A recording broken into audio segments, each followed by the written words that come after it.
Welcome back to another episode of Out of Bounds. This is episode 29, I think. And today we're going to talk about, Today we're going to talk about why it was that I missed last week and something else. Let's start that music.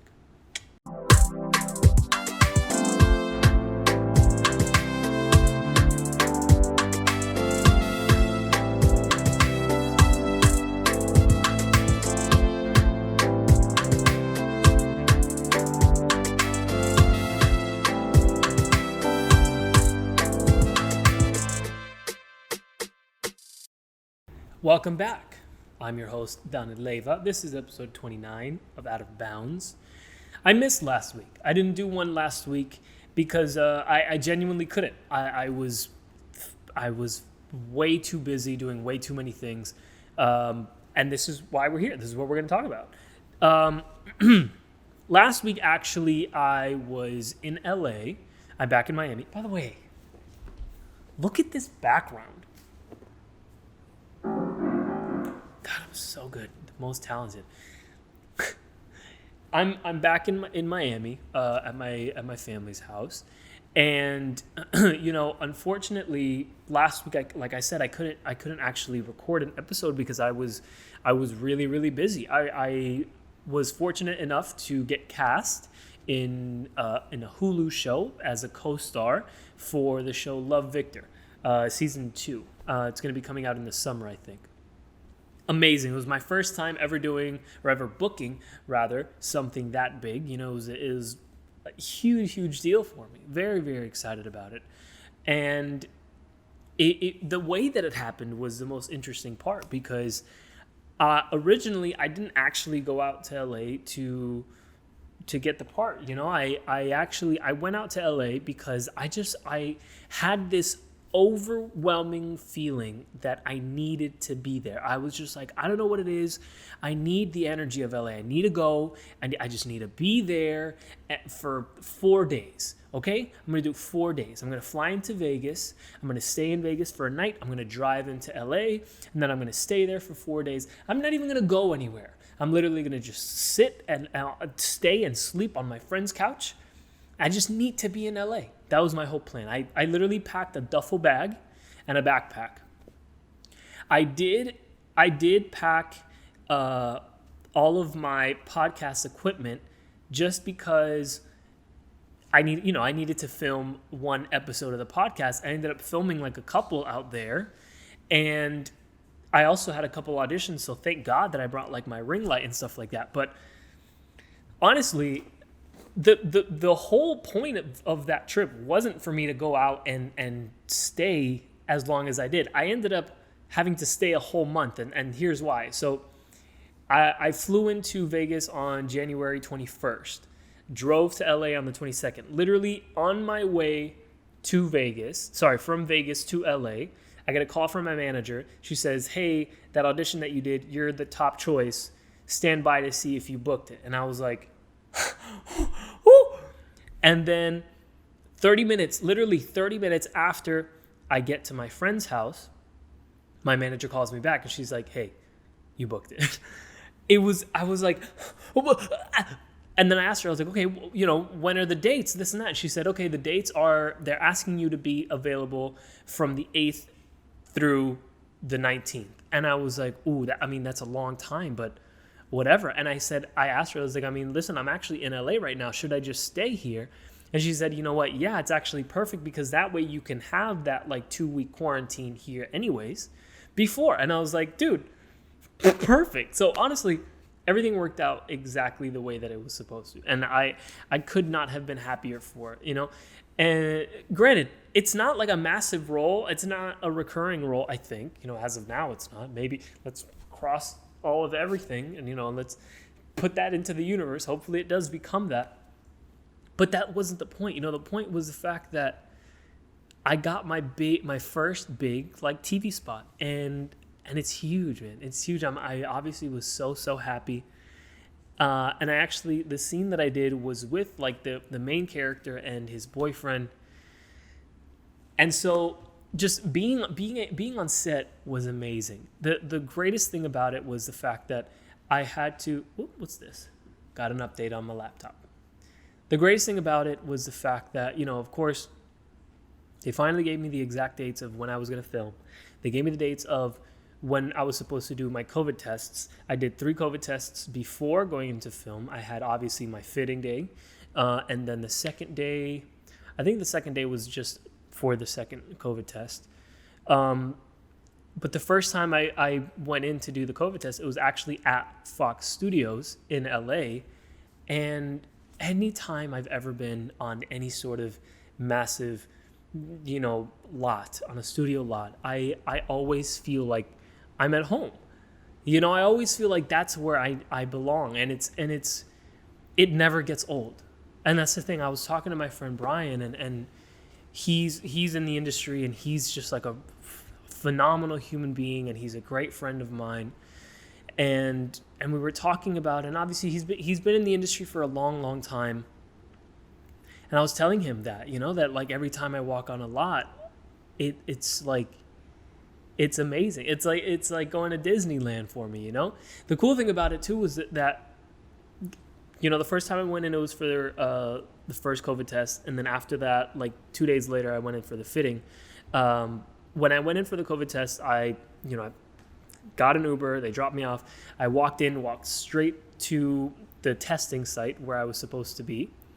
Got the test done. And then as I was leaving, I like stopped and I was like looking around and like just taking everything in, because obviously there's so much history, and you see these like gigantic murals, and I never took any pictures. I was just like literally just taking it all in. And it's those little moments like that, that I find that it solidifies more and more that this is exactly what it is that I'm supposed to be doing, and I was so happy. That was the first time. The first time it was cool. It was interesting to see like how safe they have everybody, and how much they take care of everybody, on film sets. Like they're really great about, keeping people socially distanced, and they're great about doing the COVID tests and stuff like that, and they have a really great turnaround. I think it's going to be, for the film industry, I was talking about this with somebody last night actually. I think for the film industry, I know a lot of people probably still have their reservations about getting the vaccine, but as far as the film industry, I believe that the vaccine will probably be a much better solution, because they are pumping so much money into all of these COVID tests. Like I said, I had to film one day, one scene, and I still had to get 3 COVID tests taken. And that goes for every single person that, works on a set. And as you can imagine, it was a big project. Like, Love Victor was season 2. It was already a big deal the first season. Season 2 is going to be even bigger. So you can imagine, like, there was a decent amount of people there, everybody wearing like 2 masks and a shield, but still, like, you can only imagine every single person needs a COVID test, so the amount of money that must be pumping into it is massive. So it would make so much more sense for them to pay for the vaccine than to pay for the COVID tests, if it comes to the point where the vaccine, it needs to be paid for, which, I mean, we don't know what's going to happen, but whatever. Anyways, so the second time I went in for the fitting, and I don't think I've ever met a wardrobe department that has not been just the absolute sweetest, kindest, nicest people like on planet Earth. You know what I mean? Like, you could tell that these people truly enjoy and love what they do. They don't, like, I mean, they work with so many high-level people all the time. Like, they're just so nice, man. And I had such a nice time with them. And they we were laughing a bunch. They told me stories about, different actors and stuff like that. They asked me about American Ninja Warrior and stuff like that. It was awesome. It was such a nice experience, honestly. Like, from start to finish, it was never a bad moment. And again, that's literally why. That's literally why I want to be doing this until the day that I die. it's amazing. It constantly calls my name. But that was the second day. The third time I went was for the second COVID tests. And this time I lingered even longer, I had to go actually to a different part of the lot. So I was able to kind of explore it a little bit more.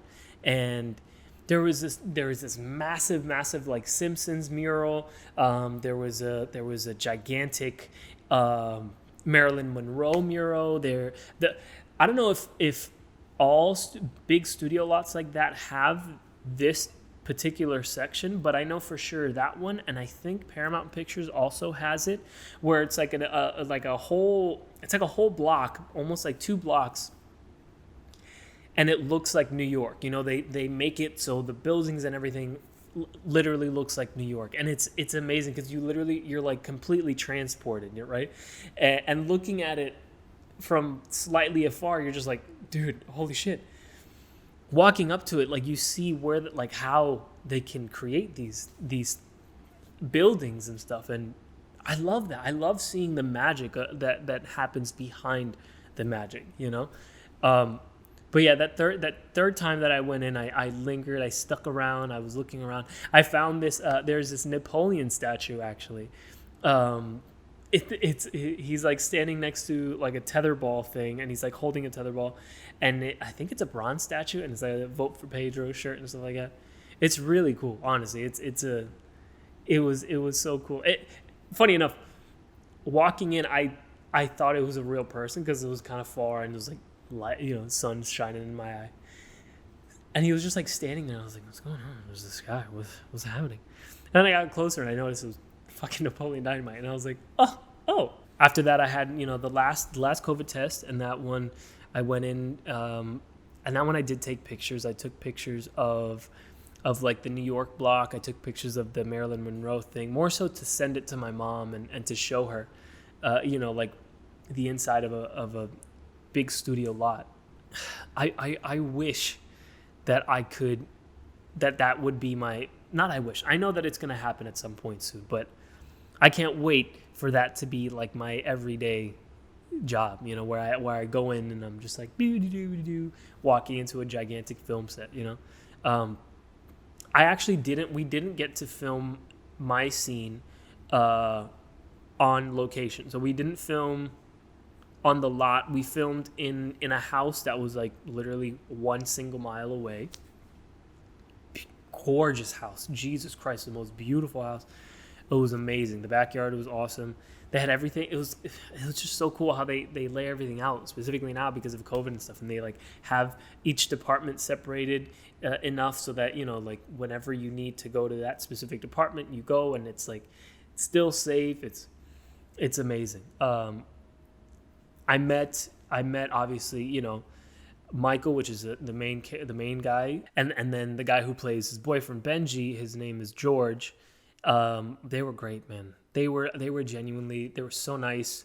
They were super inviting. They were very talkative, asking me like questions about stuff and responding to any questions that I had for them and stuff. They were great. You could really, really tell the whole time that it was very much a family environment, and that I guess is just, I'm repeating myself so much about this, but I had such a nice experience. But that's what I strive for. I would love to work on a project where that's what it feels like, that everybody is basically family. On the flip side though, that was all the nice, pretty side. On the not so pretty side, staying in LA, of course, I don't have an apartment out there. Like I said, I had originally planned to stay a total of 4 days, maybe 5 tops. So I literally had like 4 t-shirts, maybe like 3 pairs of pants, a couple different like sweaters and hoodies and a jacket, just because I knew it was going to be cold, and like 2 pairs of shoes. And then I ended up having to stay an entire month. And so I had to continue to recycle the clothes and rewash. Dude, so it's great being back home because I didn't have Kiki with me. So I miss Kiki a bunch. It was the longest actually that I've ever gone without being with her. It was, I think the longest before that was only like a week and a half, and this time was like a full month. My mom actually took a video of when I got back and how she reacted. But yeah, dude, being out there, I obviously, I was staying with a friend of mine. I was sleeping on their couch for the entire month. I was helping them out with their stuff, like trying to do everything I could for them at the apartment, trying to help keep it clean and stuff, or cook food, or whatever was needed, buy groceries whenever it was necessary and stuff like that. But so it was a little difficult because of the fact that I was, again, sleeping on a couch, had 4 items of clothing. But I loved being back and being able to like order food from my favorite restaurants and stuff like that.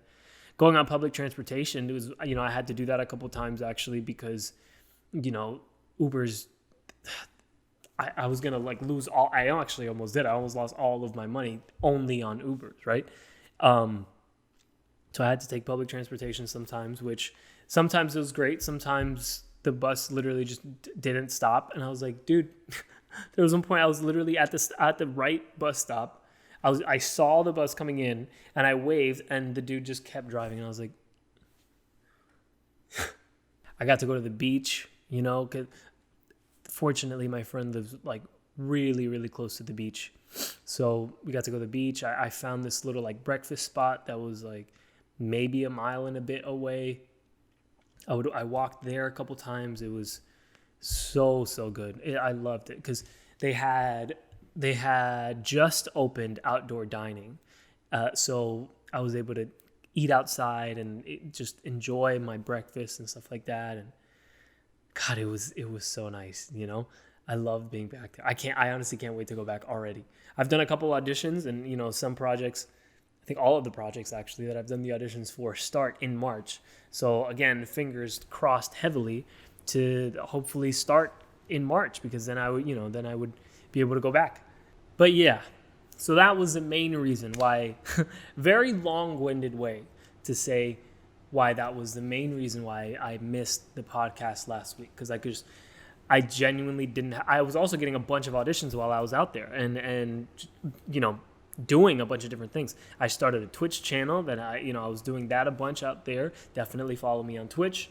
Catch my next stream. I'm not even sure when it's going to be. Probably soon. Hopefully soon. So I was doing that, but then the actual podcast, I just couldn't get around to actually doing it. I didn't have a single moment last week because I was filming like Wednesday, which is normally the day that I film. But then after that on Thursday, I couldn't do it as well because I was traveling back to Vegas to try and get, catch my flight back home. And then Friday I was traveling Friday I had a couple of auditions and I couldn't do it. I didn't have time to film this. And then Saturday I was traveling all day. So I just couldn't do it, y'all. So my bad, but we back. We are back. What the hell was we back, you fucking idiot? I also wanted to take this time and dedicate this episode to Dave Jessick. I made a post, I want to say Thursday. Dave Jessick was, like I said in the video, he was probably the most influential person in my entire elite career. He was somebody who he saw potential in me before a lot of people did. And not only that, he kind of stuck with me. He would call me out whenever it was necessary. He helped me out in every single moment in the right way. He never really sugarcoated anything. He was an amazing human being. And I had actually spoken to him not that long ago. And we learned about his passing this week, and it was genuinely very devastating. Very, very. It was a big hit for sure. I thought I'd do a little tribute for him and do some pommel circles, because that for him was his favorite thing to teach us, and he really would always nail down hard on getting the proper circle. I don't know if I ever actually got him to say, like, there it is. Like, I might have gotten close, maybe once. But I don't know if I ever actually got him to finally be like, all right, on the pommel circles. He would on everything else. And when I made the first Olympic team in 2012, he gave me and my mom and Ying, he gave us just the most genuinely tight, big, massive hugs. And it was amazing. And then in 2016, when I was selected as an alternate, he spoke to me and he was like, dude, like, I don't even need to say anything to you. You know, stick with it, trust it. And, fortunately he was right. Unfortunate, the circumstances that happened of how I got to being on the actual team. But,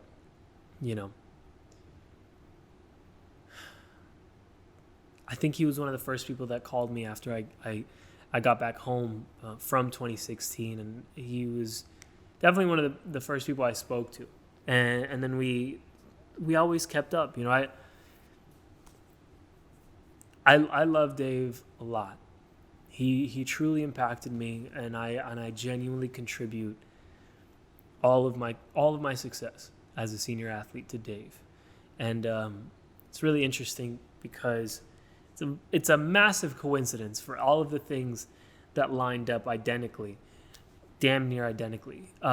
History literally repeated itself at one point. In 1996, Dave was coaching Yair Lynch at Stanford, and Yair was going to his second Olympic Games. He was 24 years old,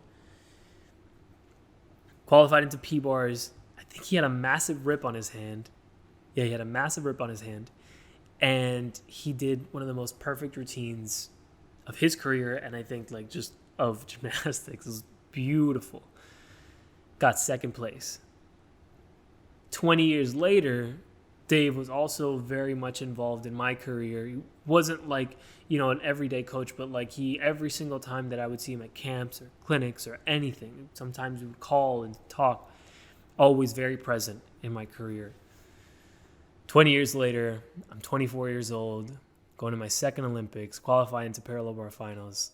I had a rip on my hand the entire time leading up to the Olympics. I think the Olympics was the only time that I didn't actually have a rip on my hand. Made it to P-bars, got second place. And the craziest thing is that Yair Lynch actually got second place behind a Ukrainian gymnast, and I got second place on parallel bars behind a Ukrainian gymnast. And I'm pretty sure Yair is Hispanic origins. I'm pretty sure. With the name like Yair.